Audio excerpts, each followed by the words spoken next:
I just want to be a wiser shopper, you know? It's just like, Renee, You have food at home. Hi everyone, it's Renee. Welcome back to my channel. Welcome to my channel if you are new. In today's video, we are going to be doing something pretty different from my other videos, and today I'm doing my 2020 goals. So I decided to do this video because I've seen personally a lot of 2020 goal videos and I find them very inspiring. I find them motivating, and it just, you know, it's incredible to see how everybody else's goals are so different from yours, and just like, you know, every year they differ. So I thought it'd be fun to make this video on my own of my goals for 2020. I personally believe in the power of manifestation, speaking things into existence. So I thought that it'd be fun to make this video just to speak into existence while I'm doing this. The first thing I want to do in 2020, or the first goal I want to achieve, is I want to be more patient. Patience is something that is so important in life, and the older I get, the more I learn to realize that it's not necessarily about what happens to you in your lifetime, but it's more about how you react to it and how you go about your day after whatever happened to you, or whatever, you know, whatever happened in your life. To be able to live a peaceful life, to be able to live a drama-free, just overall positive life, it's important to be able to control your emotions. It's important to be able to dictate what's worth your energy. I have vision in my mind, or when I have an idea, I need to see it around me. I need to feel it. I need to have some sort of, you know, like, I need it to be there, and it's like, it's almost instant. Like, I need that sort of reassurance sometimes with my ideas and visions, that like I sometimes forget to like appreciate the season I'm in, and appreciate that every single season has a reason, you know? So I really want to learn I really want to work on patience. I really want to work on being able to control my emotions. I don't want to let, you know, things be able to make me upset, or, you know, have the power to put me in a bad mood. So that's one thing I do want to work on, is patience. Okay guys, so the next goal I have for 2020 is I want to practice more gratitude. I want to practice gratitude because I feel like it's so important to like sit down sometimes and just look around you, you know, and you just, sometimes you get so lost in the hustle of life and in just like the daily busyness of life, that you sometimes like forget to just appreciate what's around you and who's around you and all that. So I really want to practice gratitude a little bit more. I'm the type of person that when I want something, I get tunnel vision, and it is the greatest blessing but also the greatest curse at the same time, because nothing else around me matters, and I'm so focused on the one thing that I want to achieve, or the one thing that I want to do or have or get, you know, whatever it is, pretty much just like blocks everything around me out. And so I say it's the biggest blessing because, you know, it makes me motivated, it keeps me disciplined and focused, and it makes me just, you know, work hard for what I want. But it's also the greatest curse, because I'm so distracted by what I want, where I want to be, where I want to see myself, what I want to see myself doing, that I sometimes forget. Like I forget where I am in the moment. I forget what I have. I forget that I have so much to be grateful for.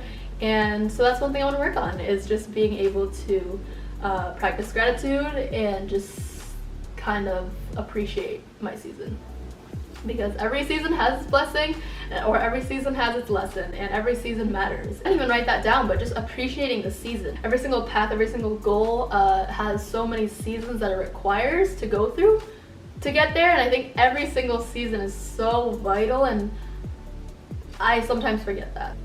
And yeah, it's really important to be able to do that. Some of these are actually very, very personal. I didn't think I was gonna share these really, but I'm working on being more personal on YouTube. Next goal that I have is taking more risks. Okay, so it's pretty evident now, more than ever, with, you know, the loss of so many young artists and the loss of so many young important figures, that life is so short and life is so unpredictable for a lack of a better word. It's important to just like take more risks because you never really know what tomorrow is and what tomorrow brings.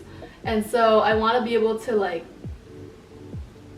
want something and just go for it, because I think something that I fall victim to is like, I'm not sure why I just said victim like that, but something I fall victim to is, for example, I really want to see this person today, but there's a part of me that will hesitate and be like, you know, well, what if they're really busy, or like what if they already have plans today? And I think that's something that holds me back in so many situations, because I don't just go for it. And like for the most part, I don't take enough risks, and I began to realize that. And life is about taking risks, you know. If you don't take enough risks, then what are you gonna look back and laugh on in 10 years? What are you gonna look back and, you know, be proud of? And there's endless possibilities of what you could do within a lifetime, but you just have to be able to take the risks and want the risks for yourself. The next thing is kind of off of it's a little bit different from the rest, and it's that I want to be a wiser shopper. I've gotten to the age where like I've learned to realize that certain things just aren't worth it, and I mean this, like when I say certain things, I'm talking about tangible physical items. I buy this jacket that I love, right? I buy these new shoes that I just fall in love with, and I just, you know, it excites you for like a day or two, it excites you for like maybe like a couple hours even, and after that you're like, why did I just do that? Why did I actually just do that? Because then it just sits in your closet, then you don't wear it anymore.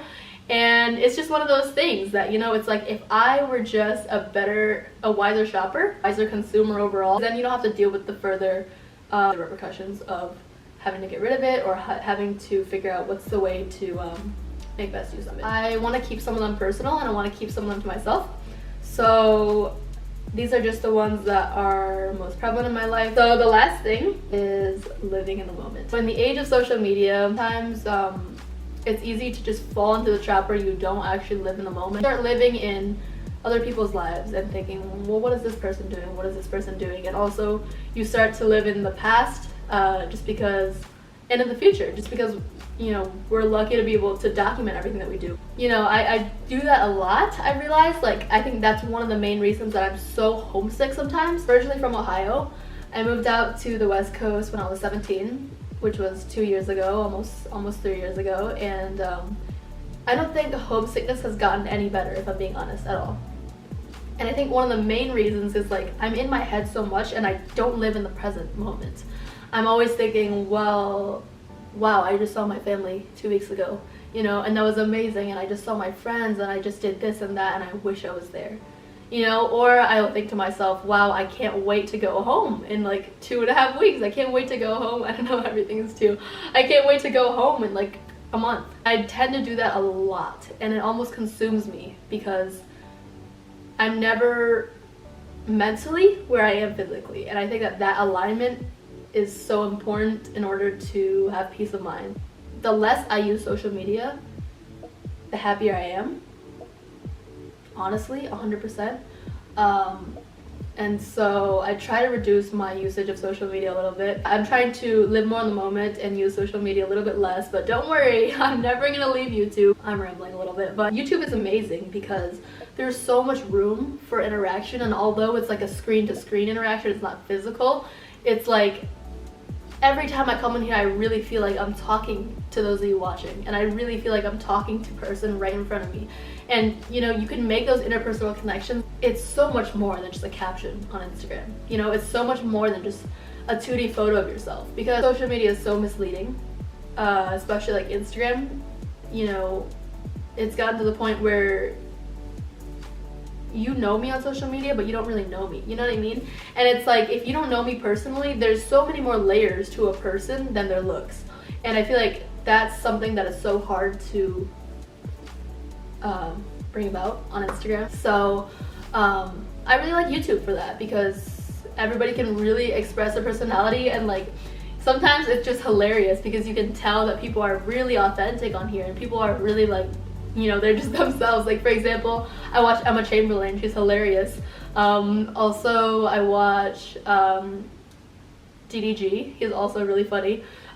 Just like to name a few. But my point is, like, YouTube is like in my opinion, it's like the realest platform in a way, because you can't come on a camera and, you know, be a different I mean, you can be a different person, but like that's gonna fade over time. Do you know what I mean? To consistently upload on YouTube, to consistently show up and bring out content that you are creating of yourself, it's very difficult to have a false image and like a facade of yourself for that long, because everybody eventually comes out of their shell and everybody eventually feels comfortable enough to be themselves. And yeah, I just love it. So I just love YouTube. Okay, I love you and I love YouTube. I kept it 100 in this video. Like I wrote down my points, but like it came straight from my heart, straight from my mind. Like I said, I have some things that are personal, but this is just some of my goals that I wanted to share, some things that I want to put out into the universe. It's a great feeling to go into a new decade. Make sure to give this video a thumbs up if you enjoyed it, and dislike it if you did not enjoy it, because that really tells me like what you guys want to see, and I don't want to just put out content that people really don't want to see, you know what I mean? I hope that you take inspiration from this, or this just, I don't know, maybe made you realize that it's 2020, whatever it is. But I hope you guys enjoyed this video, and thank you so much for watching. I will see you guys in my next video.